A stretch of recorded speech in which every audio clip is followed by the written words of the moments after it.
Buenos días. Hoy estudiaremos un poquito en profundidad el péndulo simple y el péndulo físico y veremos cómo se pueden estos aproximar a un movimiento armónico simple. Entonces, antes de ponernos con ello, vamos a ver cómo es un movimiento armónico simple y vamos a estudiarlo un poquito con sus ecuaciones diferenciales y para que veáis la relación que habría con las ecuaciones diferenciales que van a salir después de estudiarlo en el péndulo simple y en el péndulo físico. Muy bien. Imaginaos que tenemos una masa unida a un muelle que se separa una distancia x de la posición de equilibrio. Nos encontramos que en este caso la fuerza sería hacia la izquierda y tendría un módulo de k por x, siendo k la constante del muelle y x la posición que se desplaza en el eje x. Vamos a ignorar las fuerzas de desplazamiento, pesos, etc. Vamos a tener solo en consideración las fuerzas horizontales. Entonces, sumatorio de fuerzas horizontales va a ser únicamente la fuerza elástica en sentido negativo y esto va a ser igual a la masa por la aceleración en el eje x. Yo sé, bueno, ahora lo pongo todo como si fuera una ecuación diferencial, es decir, la aceleración la voy a cambiar por la segunda derivada de x con respecto del tiempo, faltan dos. Muy bien, y lo que me va a quedar, despejando un poco, me va a quedar que la segunda derivada más k partido de m por x es igual a 0. Es decir, voy a tener la segunda derivada más una constante.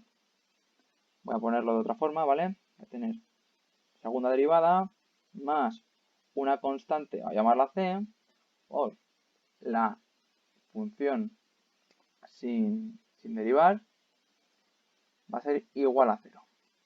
Y de esta ecuación, esto es una ecuación diferencial, ¿vale? Y lo que voy a obtener yo de esta ecuación va a ser el resultado de x. Pero x no va a ser un número, sino que x va a ser una función, ¿vale? Y el resultado de esta ecuación diferencial, como nosotros sabemos por experiencia, va a ser la ecuación de un movimiento armónico simple. Es decir, yo de esta ecuación obtengo que la incógnita me va a dar como resultado esta función, ¿vale? La amplitud por el seno de una fase, que va a ser omega por el tiempo, más una fase inicial. Muy bien, ahora veremos, dentro de esta ecuación, ¿vale? Dentro de esta función, perdón, de posición, que va a ser una función de t, ¿vale? Una función de t, yo he añadido dos constantes que no aparecían en mi problema inicial. Yo he añadido la amplitud, que esta no aparece en ningún momento, ¿vale? Aquí se cierra una posición X genérica, ¿vale? Pero no le estoy diciendo que se amplíe eso. Es decir, la A va a ser una información extra al resultado de la ecuación diferencial. Y también he añadido la fase inicial, que también va a ser una información extra que me va a decir en qué posición, en qué momento se encuentra dentro de ese movimiento armónico simple, en qué punto del ciclo se va a encontrar. Entonces, estos dos factores van a ser información añadida a la ecuación diferencial.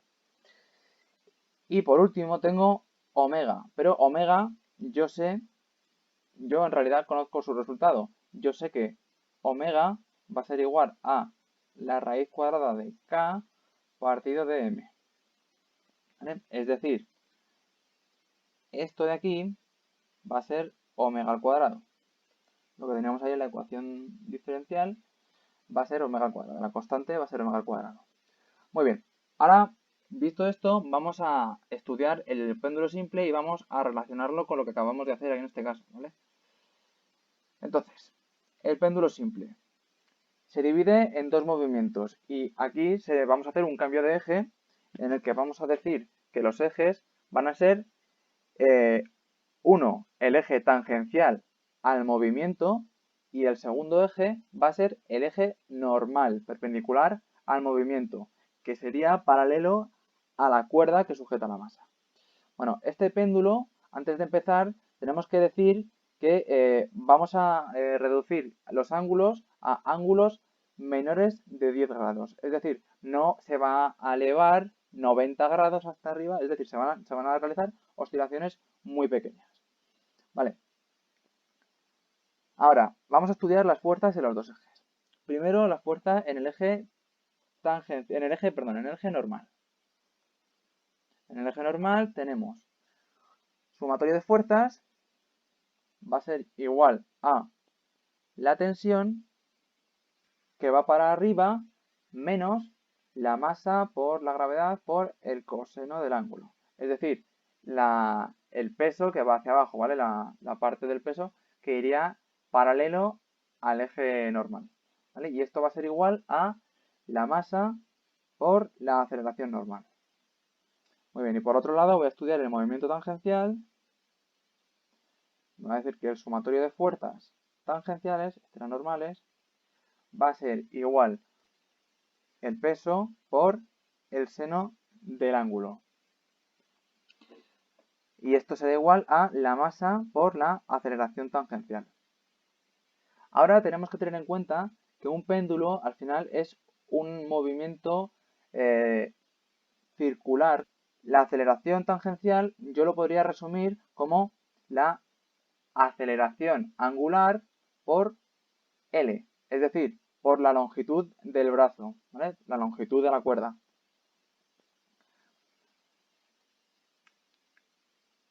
Voy a trabajar a partir de este momento con esta ecuación y me voy a olvidar de la normal.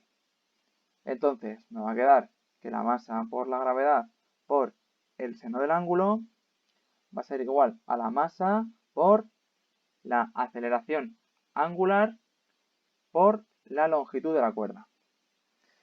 Y a partir de aquí voy a hacer dos transformaciones. La primera transformación, la que hemos hecho antes. Yo sé que alfa, al ser aceleración angular, va a ser la segunda derivada de la posición angular con respecto del tiempo. Bien, esa sería la primera. Y la segunda transformación va a ser la que se llama transformaciones de pequeñas oscilaciones, ¿vale? La transformación en pequeñas oscilaciones. Esta transformación me va a decir que el seno del ángulo va a ser muy aproximado, ¿vale? Voy a ponerlo, va a ser aproximado al ángulo en sí para pequeñas oscilaciones, ¿vale? Cuando el ángulo es menor de 10 grados, ¿vale? Y esto va a ocurrir, pero no en cualquier caso, porque vosotros podéis pensar, sí, bueno, pero para un ángulo de 10 grados, el seno nunca va a poder ser 10. Bueno, pues esto es porque esto se pone todo en radianes. Esto es importante tenerlo en cuenta. Los ángulos van a ir en radianes y en este caso sí que se va a cumplir, se van a guardar una relación lineal. Muy bien, pues con estas dos sustituciones, para empezar me va a cargar la m, porque esto ya lo tengo a los dos lados, y me va a quedar que g por el ángulo, aplicando la segunda transformación, va a ser igual a la segunda derivada del ángulo con respecto del tiempo por L. Y esto, si nos damos cuenta, me va a quedar como la segunda derivada menos g partido de L por la función en sí igual a 0. Muy bien, entonces hemos obtenido una ecuación muy similar a esta. Una vez llegados a esta ecuación diferencial donde mi función incógnita va a ser θ, ¿vale? Tenemos que la segunda derivada de θ más, en este caso con un signo negativo, una constante por la función sin derivar va a ser igual a 0. Por tanto, de aquí puedo sacar, haciendo una analogía con lo de antes, un par de conclusiones.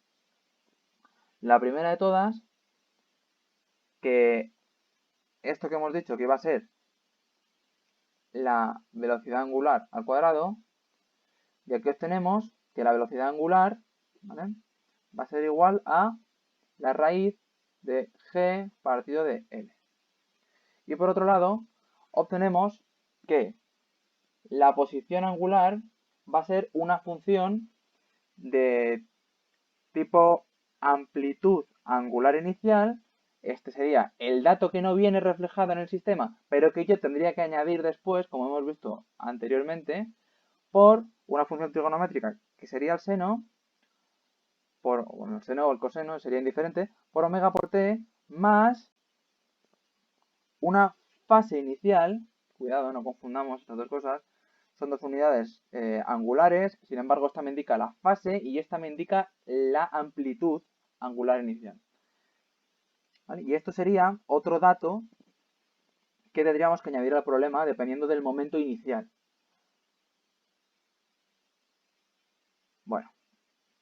Ahora vamos a repetir el mismo proceso con el péndulo físico, que veréis que es muy parecido. La principal diferencia con el péndulo simple es que en este caso sí que tenemos que tener en cuenta la cuerda como un sólido rígido. ¿Vale? Entonces aquí tendríamos un sólido rígido que sería la cuerda y una masa puntual al final de esta cuerda. Una cuerda, un tornillo, como queráis llamarlo. Muy bien, entonces aquí tenemos que tener en cuenta dos ecuaciones. Primero, el sumatorio de fuerzas, que nos va a dar igual, ¿vale? Sumatorio de fuerzas en este sistema va a ser igual a la masa por la aceleración del centro de masas. Y por otro lado, tenemos que tener en cuenta el sumatorio de torques. Sumatorio de torques o momentos de fuerzas, que va a ser igual a al momento de inercia por la aceleración angular. ¿Vale? Y de aquí obtenemos que el sumatorio de torques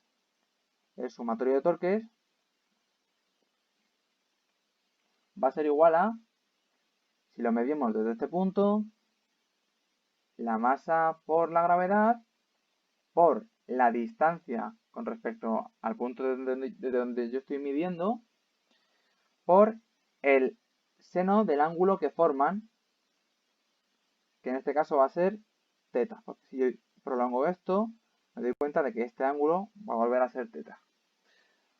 Muy bien, y esto va a ser igual a el momento de inercia por la aceleración angular. Muy bien, y aquí voy a aplicar aproximaciones muy parecidas. Es decir, lo primero de todo que voy a aplicar va a ser que el seno va a pasar a ser la posición angular. Y lo segundo que va a aplicar va a ser que el momento de inercia va a ser por la segunda derivada de la posición angular con respecto del tiempo, que esto va a ser alfa. ¿Vale? Esto viene de aquí. ¿Vale? Y el seno se va a transformar aquí porque, como hemos dicho, los ángulos van a ser siempre menores que 10 grados. ¿Vale? Van a ser para pequeñas oscilaciones. Muy bien, y vamos a despejarle y vamos a poner a la misma forma de antes y me va a quedar que la segunda derivada de la posición angular con respecto del tiempo menos m por g por d partido de i sub 0 por la ecuación, la función sin derivar, va a ser igual a 0. Y esto, si lo ponemos como antes, me queda que esto va a ser la segunda derivada más la constante por la función sin derivar igual a 0. Por lo tanto, yo aquí saco que esto va a ser omega al cuadrado, es decir, omega va a ser igual a la raíz cuadrada de m g d partido de i sub 0, siendo m la masa del objeto, ¿vale? La masa del extremo, por g que sería la aceleración de la gravedad, por d que sería la distancia del objeto con respecto al eje de giro, partido del momento de inercia del péndulo en sí. Y por otro lado, yo obtengo que voy a tener, igual que antes, que la posición angular va a ser una amplitud angular inicial, ¿vale? Que esto va a ser, como en los casos anteriores, un dato que voy a tener que añadir al problema por el seno o el coseno, ¿vale? De omega por t más una fase inicial, que esto va a ser otro dato que voy a tener que añadir al problema. ¿Vale? De esta forma podemos observar que tanto el péndulo simple como el péndulo complejo pueden, mediante aproximaciones para pequeñas oscilaciones, pueden aproximar su comportamiento a un movimiento armónico simple, como en el caso del muelle y de la masa que está sostenida.